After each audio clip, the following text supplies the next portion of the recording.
পেটে বাবু আছে মাইরো না, এই কথাটি বলেও শেষ পর্যন্ত দুর্বৃত্তদের হাত থেকে রক্ষা পেল না যাত্রাবাড়ির অন্তঃসত্ত্বা নারী সীমা আক্তার। গত ২৭ আগস্ট যাত্রাবাড়ির শহীদ জিয়া স্কুলের পেছনের এক বাসায় ঢুকে ২২ বছর বয়সী সীমা আক্তারকে ছুরিকাঘাতে হত্যা করা হয় বলে জানিয়েছে পুলিশ।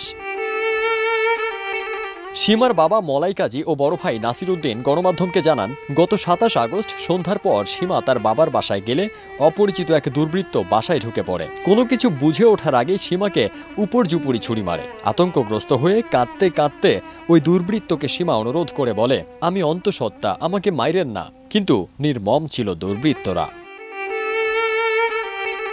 আর্তনাদ শুনে সীমার মা রান্নাঘর থেকে ছুটে এসে দেখেন সীমা রক্তাক্ত অবস্থায় মেঝেতে ছটফট করছেন। তখন সীমাকে দ্রুত ঢাকা মেডিকেল কলেজ হাসপাতালে নেওয়া হয়। ওই দিন রাত 12:30টার দিকে অস্ত্রোপচার করে সীমার গর্ভে থাকা সন্তানকে বের করে আনা হয়। কিন্তু কিছুক্ষণের মধ্যেই সন্তানটি মারা যায়। আর সীমা মারা যান ২৮ আগস্ট পরদিন বেলা 3:30টার দিকে।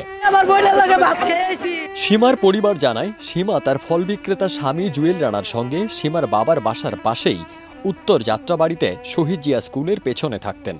তাদের ৪ বছরের এক ছেলে আছে। সীমার বাবা মলাই কাজীও ফল বিক্রেতা। তার বাবা বলেন, কে বা কারা ঘটনাটি ঘটিয়েছে তা তারা কেউ জানতে পারেননি। তার মৃত্যুর আগে আহত সীমাও হামলাকারীকে চেনেন না বলে জানিয়েছিলেন। ঘটনার পর খবর পেয়ে রাতেই যাত্রাবাড়ি থানা থেকে সাদা পোশাকের 2 পুলিশ সদস্য এসে ঘটনাস্থল দেখে গেছেন বলে জানান সীমার ভাই। ঢাকা মেডিকেল কলেজ হাসপাতাল পুলিশ ফাঁড়ির ইনচার্জ মোহাম্মদ বাচ্চু মিয়া জানান, সীমা ও তার নবজাতকের মরদেহ মর্গে রয়েছে। ফারদিন সানি, দেশ রূপান্তর।